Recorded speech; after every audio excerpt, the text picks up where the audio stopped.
Hello and welcome दोस्तों। आज की इस वीडियो में हम लोग बात करने वाले हैं सब्जेक्ट और प्रेडिकेट के बारे में।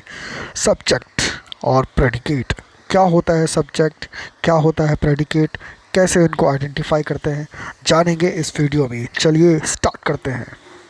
सबसे पहले बात करते हैं सब्जेक्ट के बारे में। सब्जेक्ट जैसे मैंने आपको अपनी पिछली वीडियो में भी बताया था, सब्जेक्ट क्या होगा जब किसी सेंटेंस में कौन काम कर रहा है हमें ये पता हो तो वो होता है हमारा सब्जेक्ट। जैसे सब्जेक्ट कितने होंगे, देखिए सब्जेक्ट हमारा I, we, you, they, he, she, it, name और नेम्स, ये हमारे क्या होंगे, सब्जेक्ट्स। सब्जेक्ट का मतलब कौन, सेंटेंस में कौन काम कर रहा है। उसके बाद हम बात करते हैं प्रेडिकेट के बारे में।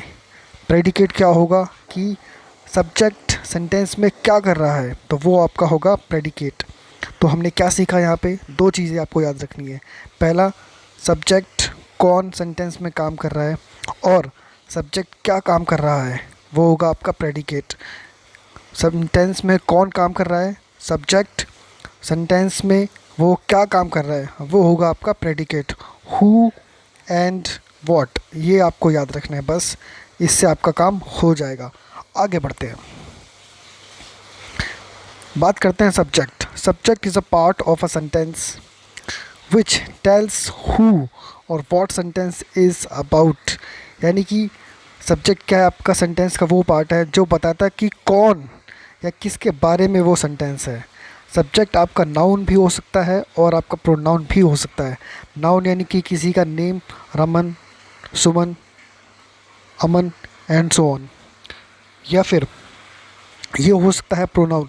प्रोनाउन कैसे होगा, इसकी जगह पे हम क्या यूज़ कर सकते हैं, he, she, it and so on. इसको मैं क्लीन कर देता हूँ यहाँ से। देखिए, अब देखिए ये आपको क्लियर हो गया। अब बात करते हैं प्रेडिकेट के बारे में। The rest part of the sentence is called predicate. जो बचा हुआ हिस्सा होता है सेंटेंस का वो होता है आपका प्रेडिकेट। ओके, अब देखते हैं क्या हम इसको आइडेंटिफाई कर पाते हैं या नहीं। देखिए एग्जाम्पल देखते हैं। आई गो टू स्कूल डेली, इसमें कौन स्कूल जा रहा है, इसमें आई स्कूल जा रहा है। और आई कहाँ जा रहा है या फिर वो क्या कर रहा है, वो होगा आपका प्रेडिकेट। तो गो टू स्कूल ये हुआ आपका प्रेडिकेट और ये हुआ आपका सब्जेक्ट। नेक्स्ट सेंटेंस देखिए, विवेक बॉट अ न्यू बाइक। तो इसमें किसने बाइक खरीदी, किसके बारे में सेंटेंस है, विवेक के बारे में सेंटेंस है, विवेक ने बाइक खरीदी है। ठीक है, तो विवेक आपका हुआ सब्जेक्ट और बॉट अ न्यू बाइक ये हुआ आपका प्रेडिकेट। आगे देखिए, वी टेक एक्सरसाइज रेगुलरली। इसमें किसके बारे में बात हो रही है, वी के बारे में बात हो रही है। और वी क्या करते हैं, टेक एक्सरसाइज रेगुलरली। तो ये आपका हुआ प्रेडिकेट और ये हुआ आपका सब्जेक्ट। आगे बढ़ते हैं। अब देखिए, अगर हम इम्पेरेटिव सेंटेंसेस की बात करते हैं तो सबसे पहली चीज़ जो आपको याद रखनी है कि इम्पेरेटिव सेंटेंस में जो आपका सब्जेक्ट होगा वो हमेशा यू होगा। ठीक है, और ये it is implied not expressed, यानी कि ये मान के चलना है हमें कि इसमें यू होगा, ये लिखा नहीं होगा, बिल्कुल आपको एक्सप्रेस नहीं होगा सेंटेंस में। जैसे डू नॉट गो आउटसाइड, इसमें मेंशन नहीं है कि आप बाहर जाओ, लेकिन हम मान के चलेंगे कि ये सेकंड पर्सन यू की बात ही कर रहा है। ठीक है, next sentence, don't talk loudly. इसमें भी हम क्या मानेंगे कि आपको जो सब्जेक्ट है वो क्या है, यू है। आगे देखिए, सिट डाउन, यानी किससे कह रहा है कि आप बैठ जाओ। तो इसमें भी आपका सब्जेक्ट क्या हुआ, यू। ठीक है, आई होप ये आपको क्लियर हो गया इम्पेरेटिव सेंटेंसेस में कि जो इम्पेरेटिव सेंटेंसेस होंगे उसमें आपका सब्जेक्ट हमेशा यू होगा। आगे बढ़ते हैं।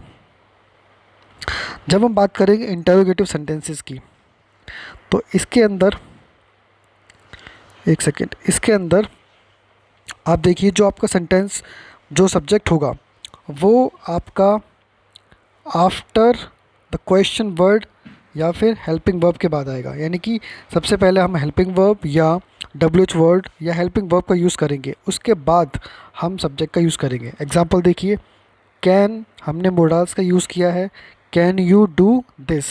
तो कैन के बाद, मोडाल्स के बाद हमने यू का इस्तेमाल किया है। वॉट, WH वर्ड आ गया, उसके बाद हमने हेल्पिंग वर्ब का यूज़ किया है, उसके बाद हमने यू का इस्तेमाल किया। व्हाट इज़ योर नेम, यहाँ पे योर होगा, गलत लिखा है वो, योर होगा ये, ठीक है, देख लीजिए इसको, योर नेम। उसके बाद हाउ आर यू, आप कैसे हो, हाउ WH वर्ड हो गया, उसके बाद आपका आर आएगा, फिर आपका सब्जेक्ट आया है, ठीक है। आगे बढ़ते हैं, अब हम बात करते हैं एक्सक्लेमेटरी सेंटेंसेस के बारे में। एक्सक्लेमेटरी सेंटेंसेस क्या होते हैं, अगर आपको नहीं पता है तो आप वीडियो की आई बटन पे क्लिक करके वो देख सकते हैं चैनल पे जाके, मैंने ऑलरेडी वीडियो बना रखा है। देखिए एक्सक्लेमेटरी सेंटेंसेस में हम जो सब्जेक्ट होगा वो लास्ट में प्लेस करते हैं अधिकतर, ठीक है, कई बार बीच में भी आ सकता है, लेकिन मोस्टली हम अधिकतर उसको लास्ट में प्लेस करते हैं। जैसे वॉट अ ब्यूटीफुल गार्डन, इसमें किसके बारे में बात हो रही है, कौन सुंदर है, तो आपका गार्डन सुंदर है, तो गार्डन आपका क्या हुआ, सब्जेक्ट हुआ, ठीक है। हाउ काइंड ऑफ यू, कौन काइंड है, किसके बारे में बात हो रही है, यू के बारे में, तो ये आपका क्या हुआ, सब्जेक्ट हुआ, ठीक है।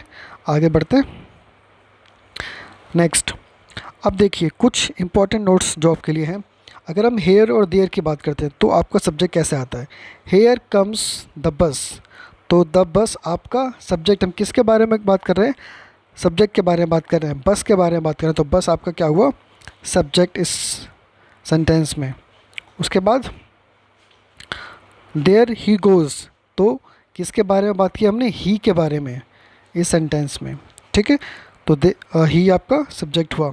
There is no water in the glass, glass में पानी नहीं है, तो इसमें हम किसके बारे में बात कर रहे हैं, वाटर के बारे में, तो वाटर आपका क्या हुआ, सब्जेक्ट, ठीक है।